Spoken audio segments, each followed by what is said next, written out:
It was here in Bologna that the young Wolfgang Amadeus Mozart studied composition with the renowned Padre Martini, who then waived the rules of the Musical Academy to make the child prodigy a full member of that organization at the tender age of 14. In our film, Mozart's masterwork Don Giovanni returns to Bologna in a staging at the Teatro Comunale under the musical direction of Riccardo Chailly in a production directed by Luca Ronconi.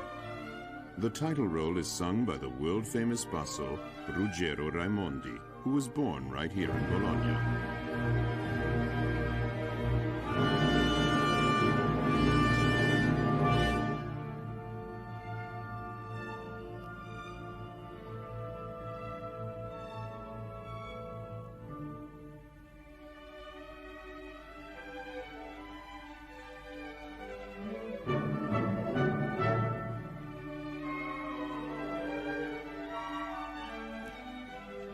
A grasshopper, for whom the women are the grass, was what the Spanish monk and dramatist Tirso de Molina called the great philanderer Don Juan.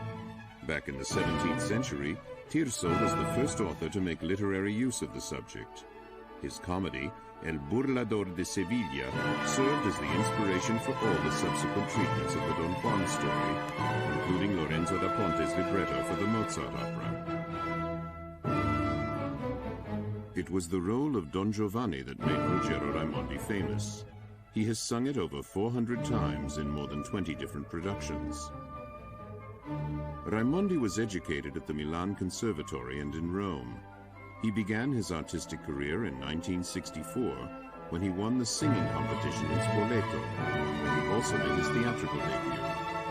In 1969, he sang Giovanni at the Blind Horn Festival, which marked the beginning of his international career. A true Italian basso cantante, who also has a number of motion pictures to his credit, Raimondi has been an opera star ever since. In the course of a versatile career, he brings his incisive intelligence to bear on some of the more complex characters of the operatic repertory. Characters like Don Giovanni, Don Quixote, and Boris Godunov, whose complicated lives all end in death scenes which have given audiences much to think about.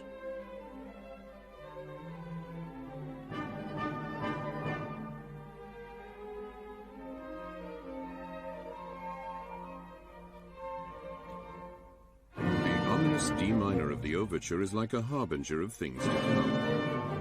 At the beginning, Giovanni comes running out of the Commendatore's palace, having spent the night with the old nobleman's daughter, Donna Anna. Surprised by her father, he is forced into an unequal duel, in which he kills the old Commendatore.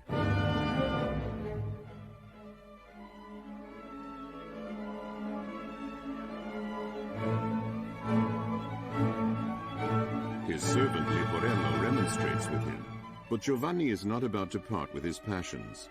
Women, he says, are as important to him as the light of day and the air that he breathes.